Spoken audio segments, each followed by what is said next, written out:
Celebrating entrepreneurs and creativity. Talking business, pleasure, real life get together. Join us here. Ladies and gentlemen, we are back for another episode of the Creative Entrepreneurs podcast. You know how we do it, where we look at turning creativity into careers and passion into profit. I'm just so proud to be here today. I just want to shout out really quickly our sponsors, Route 36. Always amazing. Their production levels are always insane. I'm just really thankful that they have chose the Creative Entrepreneurs podcast to sponsor and be a part of. So shout out to Sean, Matt and the entire team behind the production. But moving forward and getting to the nitty gritty, I am super proud, happy, excited to announce our next guest, who is just an all-round insane hustler, entrepreneur. That's just the definition of a go-getter, motivational speaker, mindset coach, founder of a sports brand, founder of a social enterprise that's doing amazing things and amazing work internationally, award-winning entrepreneur, Cordell Jeffers. Welcome. How are we? Thank you so much for having me. That was an amazing intro, actually. By the way, I love that. Actually, you could do it again. No, I'm joking. Thank you for having me here today, True. I'm so happy and grateful to be on this platform as well. It's an amazing setup, and I'm just excited, man. Let's crack on, man. Thanks for having me. Yeah, man. We're gonna get into it. As you know, the podcast really is all around, looking at entrepreneurs, looking at taking a deep dive into their careers, any challenges, and just getting content and value that can help up and coming entrepreneurs monetize their talents and their creativity. And that's why I love this podcast so much. So I know Cordell. I've kind of witnessed the growth in Cordell for many years. So for those people or those of our listeners who do not know who Cordell Jeffers is, and honestly, all you have to do is Google him. But for those who don't know who Cordell, just explain a little bit about who you are and what you do. Okay, so 29 years old now, from Birmingham. I'm entrepreneur. So my journey kind of started, I'd say kind of turbulent, in school education. I wasn't really fit for the educational system. So I was dyslexic. So I was always kind of like behind my peers in class, always kind of in the lower sets and stuff like that. I was more creative. I was more of a creative person. That led me to feeling quite frustrated, clashing with teachers. Teachers didn't really believe in me at the time. I used to get told some things from some teachers like, you wouldn't really amount to anything if you continue like this. I'd say it was a bit of both. I would say I was rebelling, but I'd also say, the teachers didn't really take the time out to understand me as a person either, because I wasn't a bad guy, if you know what I mean. Little things were happening. I'm always getting kicked out of class for speaking. So it's funny now that I'm a motivational speaker. I got kicked out of school by the time I was in year 9, so I was about 14. I got kicked out, left with no qualifications. I couldn't get a managed move at the time, trying to get managed move to different schools, but because we was going into GCSEs, other schools didn't really want to get disturbed, basically. They didn't want their classrooms to get disturbed, so it was quite tough. My mum then decided to send me to the Caribbean. Now, my mum was always strict, do you know what I mean? Wow. Yeah, so my mum was strict. But I thought, do you know what I mean? Getting kicked out of school, the last thing I thought is my mum was going to try. But it was going to the Caribbean like a holiday, or what? She sent me over there to live with my grandparents because she thought that she wanted me to learn a lesson, number one, for getting kicked out of school. Wow. And number two, she thought that if I take a step back from, what's going on here, like in the education system here, she thought it would just be another learning experience for me. So she sent me out there, and at the time I hated it. I didn't want to go. I'm 14 years old. Do you know what I mean? I've got my friends. I'm popular. I've got my girlfriend, stuff like that. I don't want to go at all.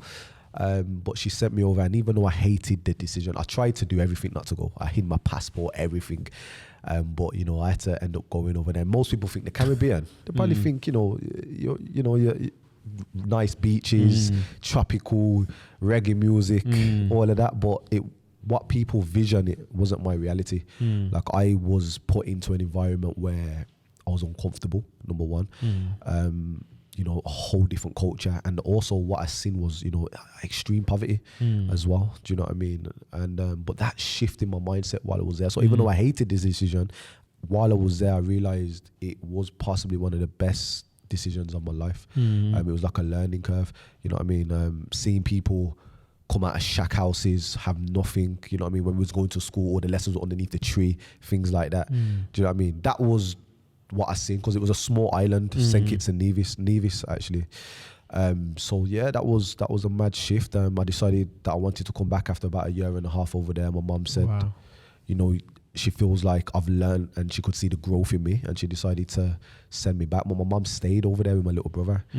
And that was tough as well, because I was leaving my parent. Do you know what I mean? My dad wasn't around at the time, so leaving my mum to come back to the UK, I was thinking, well, how am I going to do this alone? But I knew that decision was going to turn me from a boy into a man, in a sense. Do you know what I mean? Even though I was still young, but that 1.5 years was a massive shift for me. Do you get what I'm saying? So leaving my mum out there was tough. I came back, I lived with my auntie in Neutrals in Birmingham. Again, as you know, they say it's a disadvantaged area. You know, a lot of crime. So my friends now have gone from little things on the playground to more things that are criminal activity. So I was thinking, how do I just take everything I've learned and all my experiences from the Caribbean and share it in an environment that don't really support that? Do you get what I mean? It was quite difficult. And yeah, so for a good 1.5 years being around my friends and living in Neutrals, I was kind of being a follower. Do you know what I mean? Like, in a sense, I got into that quite easy, but I had to shift. I had to really remember, do you know what? I need to just turn everything around, because I've left my mum over there, and I gave her a promise that I was gonna, you know, make her proud and stuff like that. So then I got a teacher gave me a book, my first book, which was Rich Dad Poor Dad. And I read that book, and obviously it taught me, you know, your financial management, the difference between assets and liabilities, the different, and just basically saying, like, you know, not everybody that's educated actually, you know, build financial wealth. Do you know what I mean? And I learned about entrepreneurship, and I thought, you know what, I love this concept. And that book, honestly, that was the first ever book that I've ever read, like, period. So taking in that information and trying to apply it, I thought, you know what, I'm going to take action. First thing that I'd done, I was about 16 years old, saved all my EMA money. Now, people might be a bit too young to understand what EMA is, because you don't get it no more. What was it? Education maintenance allowance? Yeah, so we used to get £30 a week for going to college on time. I saved all my EMA money for about 3 months. And then what I'd done is I brought some electronics from China. I was buying like GHD hair straighteners. I was buying like Ugg boots, all these little products, but then I was selling them on eBay for profit. And I was making some good money.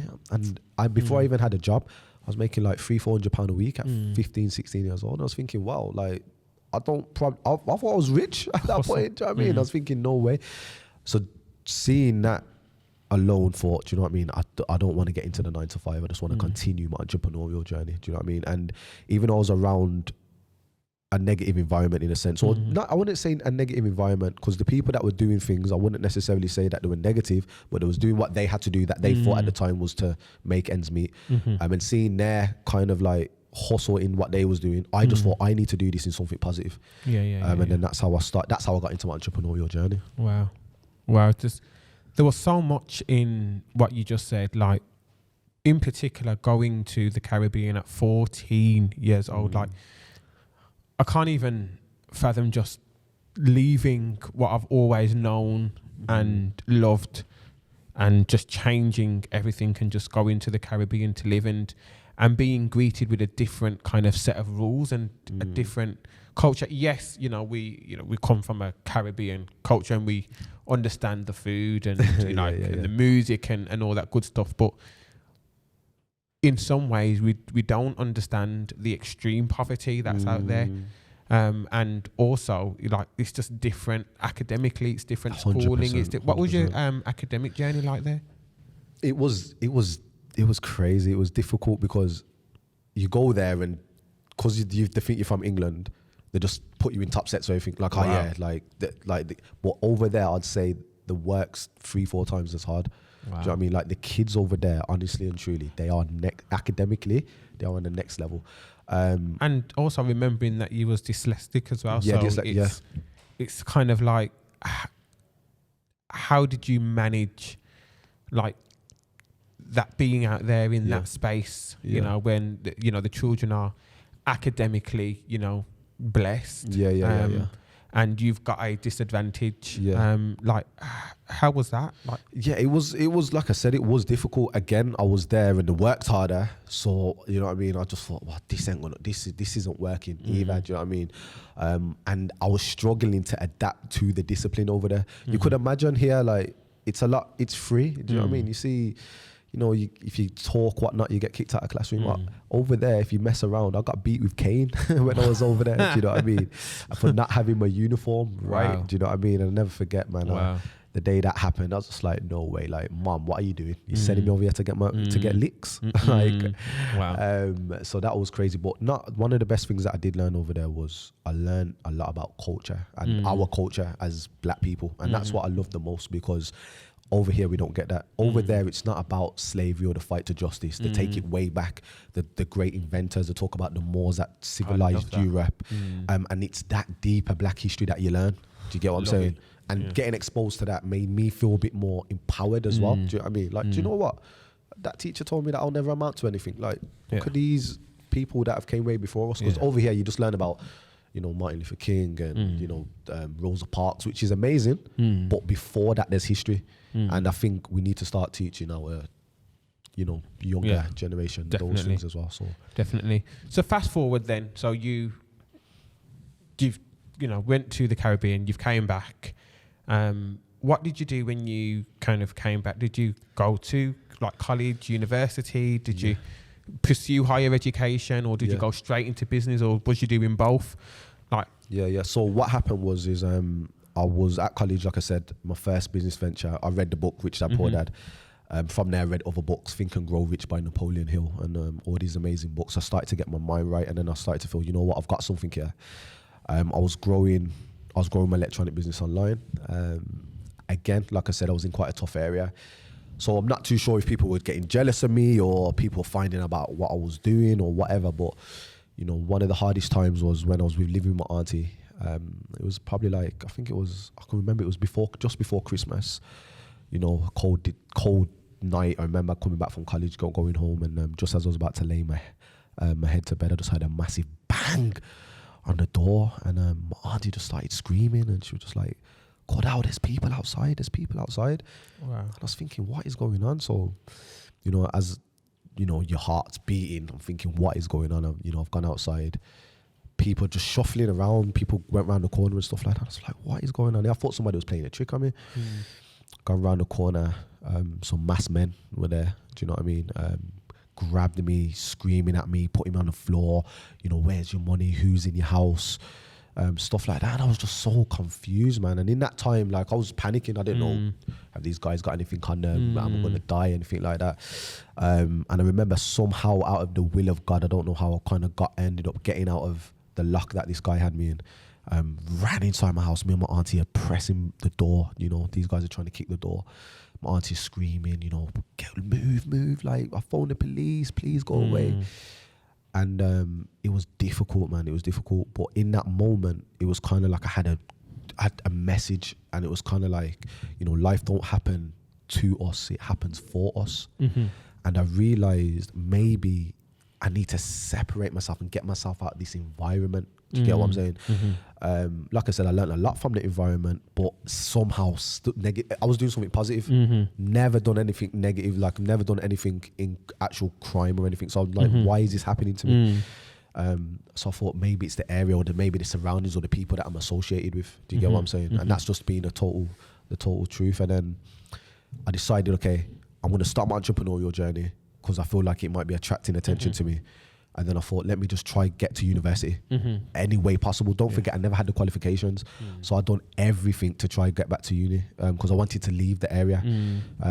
So that's what I'd done. Ended up getting, finishing a college course, A-levels in business. And then I went on to Manchester to study business. And even that, again, like I said, I wasn't academic. I just needed to get out of my area. It was more like I got forced to do that. Yeah. Went to uni for 2 years. Didn't even finish my course. That's where you met your fiance? No. I met my fiance way before that. Oh, okay. Since school times. You remember when I said that, I had my girlfriend and stuff like that? My mum took me away. Oh, okay. Like, gosh. we need the tea. Yeah. So we're talking, oh, wow. So that's decade plus. Wow. Like, you know what I mean? From a young, and to be totally honest with you, I'll tell you the truth. She was like, the main, even, being so young, she was key. She was really key in my whole journey, because just even her living, she lived outside of Birmingham a little bit. Do you know what I mean? So even just that travel got me away from a lot of madness that was happening as well. But yeah, so when I was at uni, was there for 2 years. And then I was just like, I don't feel like this is working for me. Education just doesn't seem to be for me. Do you know what I mean?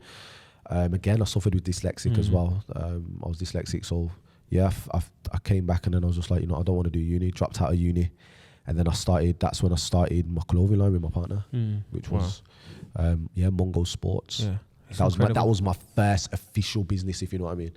Like one that I actually registered through Companies House and stuff like that. And that's still going today, isn't it? Yeah, that's still going. My partner, it's more my partner that does that now.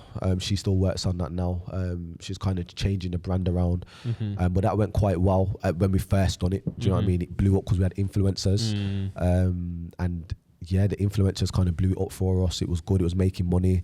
But me and my partner, we was in a housing situation. Like, we was renting and every place we rented was just terrible. Things just started happening. So then we come to a decision where we was like, we need to buy a house. So we literally, all the money that we made from our business, we was like, okay, do we reinvest and go all in again? Because that's what you have to do as a business.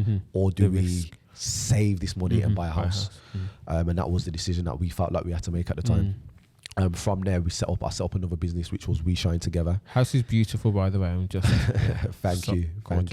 It was literally a house that I visioned. Do you know what I mean? And we'll get into that in a bit, like manifestation. And that was something that I manifested. I'm just a bit annoyed that I didn't manifest a mansion with a swimming pool, because I would have probably got that. Do you know what I mean? So then we set up a company called We Shine Together, which is a social enterprise, and we was doing fundraising campaigns for charities. That went quite well. Grew that to a 6-figure company. From there, I dabbed in. I thought, I want to speak to the next generation. No, man, I feel like that's one of my callings, and I went into speaking. And the speaking aspect has took me through doors that I wouldn't have thought I would have probably been in. It's allowed me to meet people. It's allowed me to get, praised by people that I would never thought I'd get praised for. So yeah, it's been a mad journey. Yeah, amazing. Like, and I witnessed your journey firsthand, and I'm really privileged to just even see kind of some of the stuff that you've been doing. I mean, every other week something's happening on your social media, whether it's just Idris Elba just giving you a shout out, or whether you're having a meeting with Lionel Richie, or just general, like, and I'm in awe, like, by your tenacity. And I kind of always knew, because like, even from like back in the day, like I remember, like, all you guys was just used to like be on the street, like just literally selling and just however way you can, you're just standing up there and you're just selling and selling and that's the kind of tenacity that you kind of need as an entrepreneur. You need to have that hustle in you, 100%. And that kind of and the example that I always give, obviously, rain, sleet or snow, you're out there, and to me the weather dictates the challenges. 100%. Something happens just because there's a challenge, that you've got to push through it, and you've still got to get out there and 100%. do your shit. And what you've just said there is key, because I say this, like, like I said, when we set up our fundraising campaign company, I say this to my sales staff all the time. I always used to say, listen, despite the weather, if it's raining out there, that means there's a lot of salespeople ain't going to be out there today. So this is an opportunity. Do you get what I'm saying? And it's being able to see opportunity even when times are hard, or when you're in devastation. It's about trying to reprogram and rewire that mind to focus on things that you want in life. Do you know what I mean? You can create your future and create your destiny through belief and thought. I really believe that, because that's what I done. Yeah. So speaking about that, like I know we touched upon it earlier, and I know one of your key kind of themes and messages and passions is about mindset, but 100%. is about transforming mindsets, particularly for people who have come from disadvantaged backgrounds or may feel like there's a ceiling above them and they can't surpass that. And I know that you work extremely hard to, I guess, shatter that ceiling and to dispel that myth. Talk to me a little bit about why mindset is so important and why you're so passionate about delivering that message and changing people's mindset into more of a growth mindset. Yeah. I got passionate about it because, you know, a lot of people that are, you know, even some people that I came up with, you know, like I was excelling one way and some people wasn't excelling at the same rate. And people used to ask me like, Cordell, what are you doing? And I was thinking, I'm not actually doing anything amazing here. But what I tapped into is my mindset was a lot different to, you know, a lot of people that I was around, a lot of my peers. And, you know, like I said, when I was younger, I started to read books a lot. Self-development literally has changed my life. And I've been, you know, involved in self-development for the last like 12, 13 years, since I was 15, 16 years old. So when I was reading books like Think and Grow Rich, Rich Dad, Poor Dad, The Power of Now, you know, The Magic of Thinking Big, all these, when I was taking all these gems and actually applying it, because a lot of people buy books, right? And they pull it on the shelf, do you know what I mean? And it's instead of self-help, it's actually shelf-help, do you know what I mean? I like that. But it's about, knowledge is power, but it's only real power when you apply it, do you know what I mean? And I started to apply things. So, you know, understanding, you know, changing your mindset. How do you change your mindset? Because a lot of our behaviors now is 95% from our subconscious programming, and we take a lot of our programming from our environment, and the first 0 to 7 years of your life is very, very crucial. Do you know what I mean? And when I started to understand these things, I was like, okay, well, that means I'm running off that certain programming. In order to change my life, what do I need to do? Because people do the same things day to day expecting a change. It doesn't work like that. You have to change your mind first. Rewiring your mind is the most important thing. How did I do that? Understanding things like, you know, the RAS, the reticular activated system. Because, you know, we hear this thing called the law of attraction. And sometimes it can get marketed in this big fluffy way. You know, you think of a pink Lamborghini, you're going to get a pink Lamborghini. It doesn't work like that. But there is something called the RAS, which is your reticular activated system, which is the filter between your subconscious and your conscious mind. It's actually, you know, it's in your brain. And when you start to focus on things that you want on a day-to-day basis, or when you start to visualize things that you want, like actually taking 10, 15 minutes out every single day to visualize something, what happens is your mind, when you're out and about, starts to look and scan the environment for things that's associated with that visualization or that emotion. Do you get what I'm saying? And this isn't law of it, this is real. Do you get what I'm saying? And okay, for instance, let me give an example. Have you ever been to a car showroom, right? You go into the car showroom, you see a car that you like, you get emotionally attached to it. You know, I love that car, but you don't buy it that day. You go out, you start to see that car everywhere. Do you get what I'm saying? That is the RAS working for you. That's your reticular activated system, trying to scan the environment for things that you want. So when I started to do these things, I started to put daily practices in. At 16, 17, I was writing my goals down. I was visualizing, deep visualization as well, because I realized this is where the power is. You can change your biology by the way you think, through your belief system.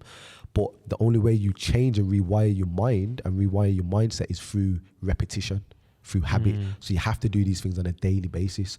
So one thing that I do every single day, like I've been doing it for the last 5 years, I write down my goal in the present tense 15, 20 times before I even leave my house. Do you get what I'm saying? I am now happy and grateful that I'm an international award-winning motivational speaker. I wrote that down 2-3 years ago. Wow. 3 years later, I'm now an international award-winning motivational speaker. And that's because I focus on what I want. And when you start to focus on what you want, you go and get it. And then you just make a method for it as well. Do you know what I mean? Like, it's good doing the visualization, but then put your systems, your processes and your tactics in place too. You know what? I love that. And I think for all of our listeners who are listening to this, what you just received is a whistle-stop masterclass in in kind of elevating your mindset, because we hear a lot, and a lot of people just put mindset down to like law of attraction, and we hear this thing about, you know, oh, it's all about, you know, what you put out is what you get back, and it's really hairy, fairy, and fluffy, and you know, you should read The Secret and blah blah, and for me, it's not enough. And I'm going to be really controversial here. Like, I read maybe a few pages of The Secret, and I was like, this book isn't for me. 100%. And like personally, I'm kind of like a God-fearing man, and my secret is Mark 23, 24 and 25, where it says if you want something, you need to pray on it and you need to have faith. 100%. And if you say you're going to get the house, God's going to make you get that house. 100%. And that was my law of attraction. That was and that still is to this very day. No, 100%. And I made that. And in the same way that, you know, it's about, like, just for me, it's about praying on it, and it's about having faith, and it's about believing in your very being that you can be this, or that you're going to get this. 100%. And I just think it's really, really important that we have something where we can say, like, it's innate in us that we absolutely believe that we're going to get something called we deserve. Because that's another thing, like, 100%. A lot of the time, particularly people like us from, you know, the inner city, who are from a minority background, because we don't see people who have, we kind of like, well, we don't deserve, because we don't see that representation or that example. Because that's what we do. And that's the thing. People are limited by their environment, what they see. But it's about believing in the unseen. Powerful. Do you know what I mean? It's about believing in the unseen. Like you said, me too. I believe in God. I believe that as human beings, you know, we are created in God's highest form, in his highest self-image. He's gave us already 50%, which is life itself. Do you know what I mean? Now we have to repay that by putting in the work. Do you get what I'm saying? You're not going to be able to sit down and things come to you. It don't work like that. Do you know what I mean? It's saying, God, this is not fair. It's you've got to go out there. You've got to put in the work as well. You've got to learn from your experiences. But what the problem is it's the way we program from young. Do you know what I mean? Like, we get protected by our parents. Do you know what I mean? Don't go there. Don't do that. Do you know what I mean? The run as soon as we fall over. You're right, pushing off our knees. But the way that's making us comfort. It's making us get comfort. Do you know what I mean? And we have to be able to reprogram that. Do you know what I mean? We have to really learn how the mind works and rewire it, because everything starts from the mind. Do you get what I'm saying? Yeah. Everything. So just being, because you know me, I'm really pragmatic and practical, and I like proper gems that people can take away with today. So in terms of like reprogramming your mind, would you say that one of the things would be changing your circle, or moving out of the area, or like exposing yourself, reading more? Like, what are the practical things that people can do in order to change their mindset? Definitely. I think, like you just said, peer groups are key. Do you know what I mean? I've been lucky enough to be around some amazing people like yourself. And, you know, whether it's meeting people like Lionel Richie, you know, speaking for Prince Charles, you know, being connected with people like Richard Branson. I forgot about Prince Charles. It wasn't even in my intro, but carry on, sorry. And I've spoke to a lot of amazing people, and I've been obsessed from a young age. What makes a high performer a high performer? Do you know what I mean? What are the minds of these people? And one thing is key, like you just said, they're peer groups. Being around people that are already ahead, that have got what you want, and that are possibly 1,000 steps ahead of you. Do you know what I mean? That's how you learn. Being around positive people. The thing is, like, people think, oh yeah, positive thinking, negative thinking, it's a joke. But when you actually look like behind the science of it, like, negative thinking kills because it creates stress. 95% of any doctor visit is actually stress related. Do you get what I'm saying? Like, when you stress, your body's in a mode of, you know, flight or fight. And when that happens, what happens is your body's shutting down. So like you where all your energy goes, which is in your digestive system, right? It shuts it down to push energy into your arms and your legs so you can run away from stuff. Because back in the day, we used to run away from tigers and stuff like that, right? So when you're constantly in the flight or fight mode and you're creating these stresses, like, you're going to create disease in your body. So negative thinking and positive thinking, don't just let it fly over your head. Like, people don't explain these things properly, but it's a matter between life or death, honestly. Do you know what I mean? Wow. And it's like positive thinking, it's going to create, you know, dopamines and, you know, good things for your body, your mind and body connection. Do you know what I mean? And being around the right people is key. And that's what I had to do. I had to separate myself in order to elevate myself. Do you get what I'm saying?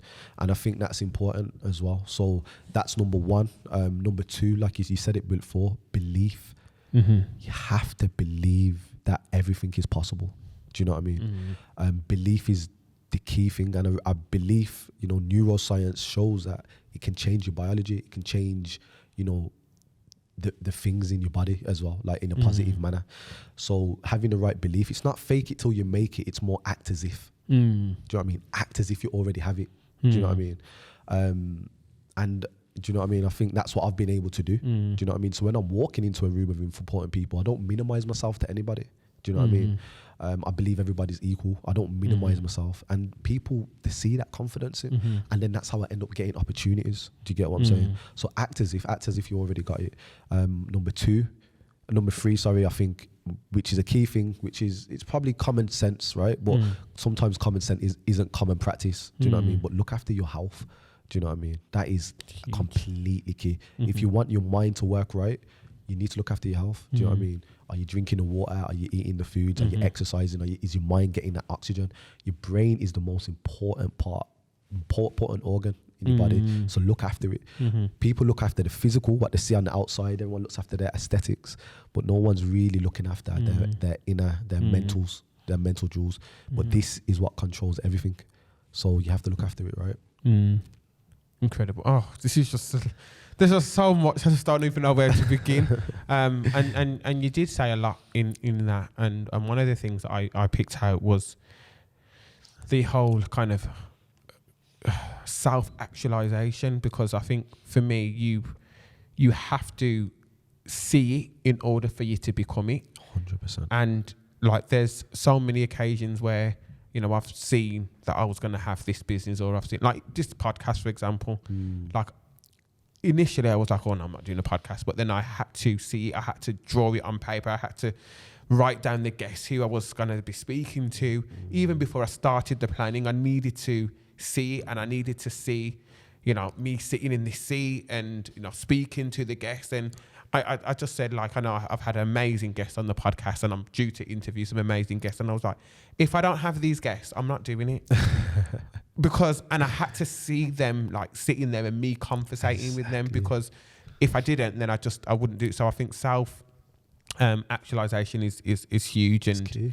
I just thank you for kind of It's key. Reinforcing that. And it's just amazing to see, like, you know, looking around the whole setup, like, this is a manifestation of you and, you know, the team as well. Like, this is your manifestation. And I remember when I wanted to become a motivational speaker, I used to sit down, no word of a lie. I used to put on mute headphones, and I used to listen to crowds clapping. Wow. You know, crowds clapping, like, on stage. And I used to visualize myself after a keynote speech and people just standing up, giving me applause. Do you know what I mean? It's deep. Coming later, I'm now a motivational speaker. I've spoke for massive companies like KPMG. I've spoke for places like Facebook. Many companies. I've also, you know, spoke for Les Brown, one of the biggest motivational speakers in the world, in front of 30,000 people online, which was incredible. Spoke for Prince Charles. Like, these things don't, like, if you looked at my background, the teachers told me that I wouldn't amount to anything. Do you get what I'm saying? So I've had to do all this self-actualization. And like I said, I've spoke to a lot of people that are, you know, doing well. And I always like to know, because genius leaves clues. Do you get what I'm saying? So I like to see what they're doing. And it's very similar. Do you know what I mean? They had to believe it and actually, like, visualize it before they got it. So you do so many different things, like, and you wear so many different hats. And I know that the social enterprises is something that you're really passionate about, and it's and actually it's international. Like, you're doing work, amazing work, like, internationally. Speak to us about the We Shine Together group and what you do, and even kind of like the event side, and how you're still kind of plowing back into the next generation, just in terms of business and entrepreneurship. Like, it's really inspiring, and I want you to share a little bit about kind of what you do in that space. Okay, amazing. So we've got a social enterprise, a CIC, We Shine Together. Now, the reason why I started this is because, like I said, when I went to the Caribbean, I seen kids in extreme poverty, you know, that were working very hard, but they never necessarily had the resources to excel to where they needed to. Do you get what I'm saying? If they'd apply that work ethic here in the UK, it might be a different story. And, you know, some do travel abroad and, you know, get further education if they can afford it or their parents can, but a lot don't. So there's a lot of talent over there that can get wasted in a sense. Do you get what I'm saying? Because they don't have the right opportunities. So I always had that as a passion. I always said, listen, when I grow, when I build a business, that's something I want to do. I want to kind of give back to that. So we started We Shine Together, which is, like I said, a social enterprise, and we work in 3 key areas: in youth employment, youth development, and international development. Now we've done work in places like Zimbabwe, Nepal, and India, where we've sponsored, you know, kids into education. We're just setting up a project now called Virtual Classrooms. So we're currently building a classroom in a school in Jamaica, where we're basically going to set up a whole virtual classroom so they can get extra curriculum. We're doing that in Gambia and Nevis as well, which is amazing. So yeah, that's one part of it. The other part is, you know, we provide employment for young people. So I have, you know, jobs that I try to give to, you know, younger people. And we also do work in schools as well here in the UK, which I do a lot, where we go into schools and, you know, we set up workshops to help young people not just reprogram their mind, but raise that belief system as well, so they can actually believe in themselves, and understand that even if you're not, because I just felt like, you know, I never had that option. No one told me that. I just thought, you know, if I fail at school, I'm going to fail in life. But even if you're not academic, or you're not, it's this kind of like environment and working for you, there's still other options. And I show entrepreneurship and is one of them, because there's so many young people in the education system that are so creative these days. Do you know what I mean? And now more than ever, like, you can start your own business from your phone. Do you get what I'm saying? And the young people know that now. Do you get what I'm saying? So the more into it. So when I go into the schools, I'm giving them that extra, you know, that extra curriculum that they need, because let's face it, the school system, it is outdated now. Do you know what I mean? Massively. And it's outdated. They're not teaching mental health. They're not teaching mindset to our young people. They're not teaching about relationships, real life skills. They're not teaching these things. And I remember, but they're teaching you Pythagoras. Whenever we ever used, like, exactly, and the periodic table and all these things, right? Like these things that we don't necessarily use. And I remember when I went down to 10 Downing Street, when I got invited down there. I think who was the Prime Minister then? I think it was. See, we just chopped it in, like, we went down to 10 Downing Street, like it's just like some kind of street down the road. Like, for those of you who are listening who are not from the UK, 10 Downing Street is our equivalent to the White House, where our president lives. Well, not president, our prime minister, lives in, you know, at 10 Downing Street. So let's talk to us about how that happened. Like, what? Yeah. So what happened was there was I think there was a youth summit going on. I think Theresa May put it together. And don't get me wrong, like, if I have to be completely honest on this podcast right now, because this is all truth, I reckon it was something that they used to tick boxes, right? Do you know what I'm trying to say? Get a lot of people from, you know, the communities and the backgrounds. Let's make everything look good. You know, different cultures in there. Do you know what I mean? We know what it is. But anyway, I got the invite because of some of the work that I was doing in the community, some of the work that I've been doing with the Prince's Trust as well as an ambassador. So they invited me down. And we went down there and we were speaking around youth violence and opportunities for young people. I got into a conversation with the Secretary of Education, and it never went too well, because I was asking him, well, what can we do? Because this is what I do. I go into schools, I deliver these certain workshops, but we need, instead of me just going into a school and delivering a workshop for a day or a couple of days, we need something that's actually in the curriculum. Do you know what I mean?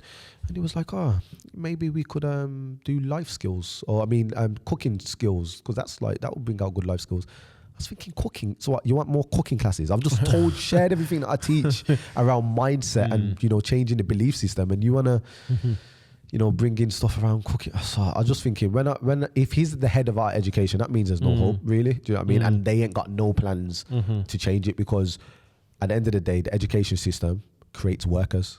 Do you get what I'm saying? And that's what they want, and it creates workers instead of, you know, helping young people create their own destiny or create their own economies. Do you get what I'm saying? Yeah. Amazing. Just incredible. So, like, your black book, I'm going to describe it, is just huge. Like, you've connected with who I would call, like, A-listers. in the UK and also internationally. Like I know we mentioned Lionel Richie already, and you know, you got Ashley Walters and like Prince Charles and just like, and when I remember just like speaking to you last month saying, oh, I'm doing this event and like I want somebody from the Prince's Trust to, you know, be a judge and be an ambassador. You was like, oh yeah, I can get the chief exec. And I'm like, for the Prince's Trust? He was like, yeah. And then like the next day we had a meeting with the chief exec from the Prince's Trust. Like for me, you don't get that kind of sway like with some of these big hitters unless you're authentic, unless you know you're pure, and unless you're actually doing the work. And how important for you is networking and is kind of connecting with, you know, some of the people who are, I guess, you know, elite in what they're doing, and like, you know, some of the world's most, you know, talented people, and you're connecting with them and networking with them. Like, how important is networking? I think networking it's key. It's everything. It's a massive part of my success. It's a massive part of other people's success as well. And let's not lie. Like, I learned networking from you. Do you get what I'm saying? I understood networking, but when I've seen the way you've, you know, throughout your career and the connections you've had, that motivated me to understand your connections are key. I couldn't go to a meeting in Birmingham without your name being mentioned. Oh yeah, do you know True Pal? I'm like, yeah, I do know True actually. He's actually one of my good friends. And that kind of gave me, the meeting used to start nice. And I was just like, wow, like personal branding is key. Do you know what I mean? I started to work on my personal brand. Networking is key. And yeah, I have been able to take it to a next level with some of the people that I've connected with. And like I said, I think it's key. Like, if somebody said to me now, would you rather £1 billion or 1 billion contacts? I'll take 1 billion contacts. Really? Yeah, because I could all ask them for £2 each. Do you know what I mean? That's 2 billion then, isn't it? Do you know what I mean? But the opportunities that you can get, do you know what I mean? They say that you're 6 people away from the person you actually want to know. Do you get what I'm saying? So anyone that you see me with, or that you know that I'm connected to, you're one contact away because you know me already. But when it's called tap routing. When you look at, okay, that person's connected to that person knows that person, and then that person knows the person I'm trying to get to. So I need to work out how I can get to Beyonce. Like, listeners, what 6 people out there are you, who are you that can connect me to Beyonce? So you know me. I'm really close to, you know, one of Lionel Richie's good people.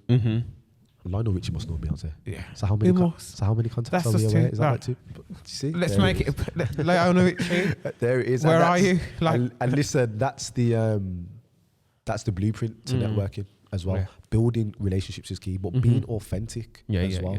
Being completely authentic. I don't walk into any room changing the person that I am. Do you know what I mean? Yeah, I might have to move a bit more, a bit different in terms of the way I conduct myself. Do you know what I mean? Yeah. I can't just act like I'm lounging around with my friends. Yeah. But I don't change anything. My core values are my core values, and they stay the same. And I think that's really, I think that's so important. And one of the things that I would always carry with me when I'm networking, I do not try and change. I am authentic to myself. Some people may not like it and some people may like it, but I'm completely comfortable with who I am and what I can bring to the table. And I think that's really important, because I always say, like, it's so important for us to be the real us, because it's easier to be the real us than to be, you know, the fake somebody else. And I think that's, you know, it's so hard to be somebody else. Like, why would you want to? Why would you give yourself all that work and then people can see right through it? Like, it doesn't make sense. So always be like, tip number 1 when networking, just be authentic and just 100%. Bring your true, no pun intended, self to any like situation, because honestly, people would connect and resonate with who you are 100% and what you've got to offer. And listen, like, you can't please everybody. So what people try to do really is they try not to be themselves, because they think, you know what, if I be myself, not everyone's gonna like me. Like, no one's ever gonna. It don't matter who you try to pretend or what suit you try to put on. Not everybody's gonna like you, but you will create your own tribe. And do you know, your vibe will create your tribe. Do you know what I mean? So put out your energy, and you're gonna connect. There's gonna be some people that love this podcast. There's going to be some people that don't love this podcast, but you're going to have you just want to focus on the people and your core following, your core tribe, and do you get what I mean? And help work on impacting their lives. Do you get what I'm saying? Yeah. It's not everybody's going to love you or, want to be your friend. That's just how life is. Yeah. Everything is polarity. Do you get what I'm saying? Of course. You have to look at everything on two sides. No negative comes without its positives, and no positives comes without its negatives as well. Do you get what I'm saying? Yeah. Definitely opposites. So we're speaking a lot about kind of impact and impacting other people's lives, and I know that you've got now a up and coming project with the legend they call Linda Plant. For those of you who do not know Linda Plant, Linda Plant is the that shrewd business woman. I think it's one of Sir Alan Sugar's kind of like judges or one of the gorillas for the final five, like from The Apprentice, like the actual strictest one of all. And I say this with the most humblest hearts and respect to Linda. Like, Linda is a senior like white woman. You are a young black male. Like, you don't get any opposite 100%, than that. 100%. How on earth did that collaboration happen? Like, literally, and speak a little bit about the collaboration, because I think people may underestimate, may think, oh, it's just a meet, but you are literally in business together, like you're business partners. 100%. How did that happen? So, again, I was speaking on an event. I was sharing my story, sharing some gems on an event that she was also a keynote speaker on. From there, again, you keep in contact. You keep in contact with the PAs, and you just keep in contact. You don't ask for things straight away, but you just keep in. Just tap in. How are you? Is there anything I can help with? I see you doing this, amazing. Maybe I could put it out on my platforms and stuff like that. Just offer value, and then eventually, it was a thing where she had a project, and I already had a project similar, and I thought I could add a lot of value to what she was doing. And we got a meeting, ended up through a PA, got a meeting, and I just shared my vision. And instead of me doing this and you doing that, like, I think it would be great for us to combine something and make it even more powerful. She's a multi-millionaire, somebody that has she was one of the first women to actually put a company on the stock market. Wow.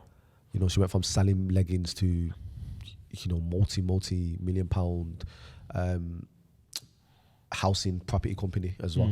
So she's got all these amazing accolades, and then I'm tapped in with the younger generation, the more millennials. So I thought, okay, how do I take her experience with these new millennial strategies and make something powerful? And we started a business academy to basically help young entrepreneurs, not just young entrepreneurs, but entrepreneurs in general, that need strategies to take their business to the next level or turn their ideas into reality.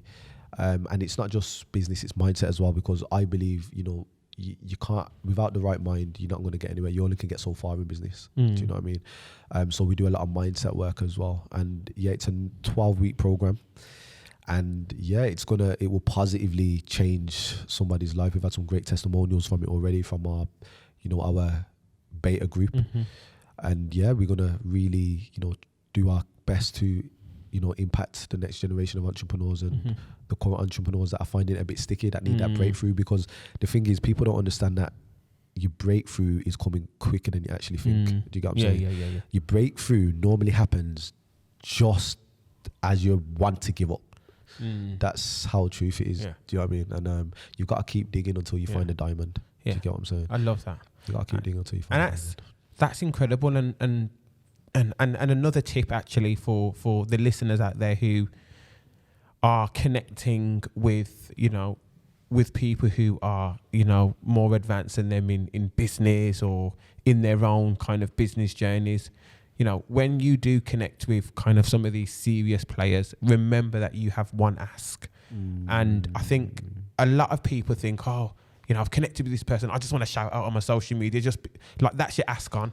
Like you have to be really strategic when you are 100%. Networking with some of these like serious players, and you've literally only got one ask, and you've got to make sure that one ask is as fruitful, and that you could leverage that one ask as much as possible. 100%. Do not waste it on a stupid, I just want to shout out, such and such is doing an amazing job. Nah, like, you've got to be really strategic. And I think that you've learned the art of that. And sometimes you hold things back, and 100%. you wait to play the cards. And in business, that's what you're meant to do. You're meant to, timing is everything, and you're meant to play the right cards at the right time. 100%. And I think that you have mastered the art of that. And I'm just really excited to see kind of you move forward into kind of your purpose and into your destiny, because I know this program is going to be massive. Like, I can see the, I sat in on the workshop. I was getting my wallet to sign up because I was like, I cannot miss this. But the whole, like, how it was presented, how, how the synergy between you and Linda, and like, it was kind of like that yin and the yang, and where one is weak, the other is strong, and Exactly. and that just complements each other. And I just think that program is going to be absolutely incredible. Definitely, we've got some high hopes for it. It's going to be amazing, and it's amazing. I love what you said about the one ask, because I do believe that's very true. If you are connected with these people, add value first. Don't just run in with an ask. Do you know what I mean? Because it has to be something beneficial. Do you know what I mean? For sure. As you know already, which is an exclusive, so we're going to put this out here now. I may have one ask with an amazing person. As you know, I got a letter or a note, would I say, from Sir Richard Branson. Wow. Not long ago. Just pull that up, like, just tell the people again, like, you have a handwritten letter from Richard Branson, Sir Richard Branson, signed. Like, people, just let that sink in, like, just the magnitude, like Sir Richard Branson. I'm going to call him Richard because I feel, because he wrote you, like me and Richard are friends. So I'm just going to call him Richard. Richard sat down and got a pen and wrote Cordell Jeffers from Birmingham Nechells a letter. Like, what was the content of the letter, and how did that happen? It was just absolutely crazy. Even to this day, that, like, don't get me wrong, a lot of things that happened to me, I kind of brushed them off, like, oh yeah, because people always give you the round of applause, but they don't see the hard work that you've been doing just to get there. Do you know what I mean? So you was already prepared for that time, but this Richard Branson one just hit me like I just didn't know where that came from. I got a message, an email from somebody at the Virgin team, head of communications at Virgin, and they was basically saying, oh, is this your email? Because we want to make sure, because we've got something to send you. We've seen your article, one of your articles in, I think it was Birmingham Mail, or one of those articles, and it was really inspiring. We want to send you something. So I was thinking, first of all, this could be dodgy. Let me just check this on LinkedIn. Checked out the person name on LinkedIn. Yep, the head of communication. So I got gas now, because I'm like, yo, Virgin, I'm going to be in a campaign with Usain Bolt. Do one of them, one of them broadband programs. I'm thinking, yo, I was, ready to sign get my check ready. Like, how much are they gonna? You know what I mean, but I was thinking, well, what else could it be? And then they sent a letter. Like, it was a signed note. It was like, Sir Richard Branson has seen your article. He was really inspired, and he wants to, send you this. And, I clicked it. It was literally a signed letter. In Nicker Island, where he was, he read my article and felt inspired enough to write to me and say, Cordell, what you've achieved and what you've overcome is amazing. I'm really inspired and so kind of happy that you're inspiring the next generation. Keep going. And that's insane. The craziest thing is, when we talk about manifestations and stuff like that, Richard was the first person I read an autobiography on. Do you know what I mean? He was the first person that I read about in entrepreneurship. So it was just crazy to kind of get that recognition from, because it's not like, I don't like, this was even the, that going to his attention. It's just mad. Like, what are the, when you think about the chances of that, like, what are the chances? It's insane. Do you know what I mean? And then for him to think, you know what? Because how many does he read? He probably reads a lot of things, but for him to think, I'm going to write to Cordell. And this is the thing, like, it's mad. I'm just like true power, and I read lots of different articles, and I'm always reading and listening to people's stories. I've never ever felt compelled enough to write a letter or even to send an email to anyone. Not that I'm anyone, but I'm just kind of the principle of that. So for somebody like Richard, who is probably stupidly busy, stops in his tracks and just thinks, like, I need to write this guy a letter because this story has moved me to the point where I'm not going to get my PA to do it. I'm going to sit down and I'm going to handwrite this guy a letter with my Rolls 20 carat gold pen, Parker pen, or whatever he uses. But to me, like, that has to be a career highlight. That's mind blowing. Like, for me, like, literally, that was the first time like something's actually happened, and I was so emotional. Like, I couldn't, like, because it just felt like all the work. You get the applause and say, "Cordell, you're doing so well," and you get family members and everyone, but that was just like solid. That just made me think, you know what? Like, I don't care what people think about me. Like, I've just been co-signed by Richard Branson. And the thing is, like, let's not get like this twisted. Like, you've spoken and had accolades from Lionel Richie, Ashley Walters, Idris Elba, like Anthony. All these people, you've been given awards. Like, you've spoke to Prince Charles. You're in business with Linda Plant. Like, these things are huge. Like, these things are huge. But then the cherry is to have like one of your idols, like Richard, just literally handwrite you a letter, and literally that one ask. Exactly. We have to be very strategic. But the crazy thing is like, I started my whole business strategy. Like, I thought I was Richard. Like, I'm going to set up We Shine Group. I'm going to have We Shine events. I'm going to have We Shine Together, the social enterprise. I've got something else, the We Shine Wellbeing. And I thought, this is how I'm going to do it, because I thought I was Richard Branson. Do you know what I mean? And then, so it's just mad to think, like, he had so much influence on me. And then to get a letter from him. And, we don't know where this can go. Do you know what I mean? You might see me on Nick Island playing tennis. We'll see. Well, you better not leave me, because that's all I'm saying. Richard, me and you are friends now. Remember that. But no, like, we've spoke a lot today, and we've had gems. A really good deep dive, and I feel like you've given so many gems, and there's just so much stuff that we delved into in terms of mindset and networking and just being your true authentic self in spaces. And I just think, for me, this is what this podcast is all about, really kind of giving up and coming entrepreneurs and even seasoned entrepreneurs a different way of doing things. Which and today has just been amazing. So, but before we leave, we always do this thing on the Creative Entrepreneurs podcast, whereby we do a 10 in 10. So we ask you 10 quick fire questions. It's either or, so you have to tell me like immediately what your preference is, and it's a way of getting our listeners to, I guess, understand you just a little bit more as a person, as opposed to a business person. So, you ready? I'm ready. Nike or Adidas? Nike. Beyonce or Rihanna? Beyonce. If you didn't choose Beyonce, then we would have had problems. Beyonce. Audi or BMW? Audi. I'm a Merc man, to be honest with you, but it's not in the options. BM. I'm gonna go switch it to BM actually. Oh, okay. Yeah, I'm gonna switch it to BM. Rush Hour or Bad Boys? Bad Boys. Oh, Bad Boys has to be Bad Boys. Really? Yeah, I love Rush Hour. Chris Tucker is funny, but Bad Boys is legendary. Martin Lawrence is one of my favorite comedians. Really? It's too funny. National Security. Come on. Yeah. Martin Lawrence is. KFC or McDonald's? When I used to eat chicken, I'm pescatarian now, but it was definitely KFC. 100%. But now it's McDonald's. A filet fish burger. Yeah. ASOS or Boohoo?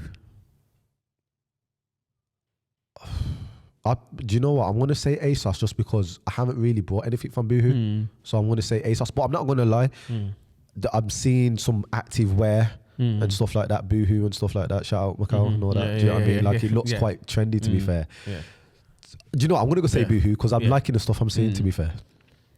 Tupac or Biggie? Tupac. I love Biggie, I love his flow, but Tupac used to hit deep. Dear Mama. Yeah. Yeah, it's just that poetry, isn't it, Tupac? Do you know what I mean? J. Cole or Kendrick Lamar? J. Cole. And Facebook or Instagram? Instagram. And podcast or books? Books all day. I love a book. Yeah. I love a good book. Well, that question's going to be interesting in about 3 years' time when podcast. Exactly. Yeah, but do you know what? For me, I like books because I take the information in a little bit better. Yeah. Do you get what I'm saying? Yeah. But this podcast, this podcast is going to be amazing. We can't even talk about some of the things that are happening on this podcast. What are you? But now, Cordell, amazing Cordell Jeffers, thank you once again. And can I just say one thing before I go? Go on. Like, you are very humble sitting in that seat, interviewing, myself and other people. You've been a massive, massive influence and mentor as well to me coming up, seeing somebody, especially in the inner city, another black man from the same parts, doing what you've done, connecting with who you've connected with and got to where you got to was inspirational coming up. So I've just got to say that before we even close off that. All right. How do I even compete with that closure? But honestly, I really appreciate that. Thank you so much. And thank you for coming on. And listeners, thank you for always tuning in. We appreciate you all. And to the next time, I would see you guys later. Wicked man. Take care, guys. Thank you.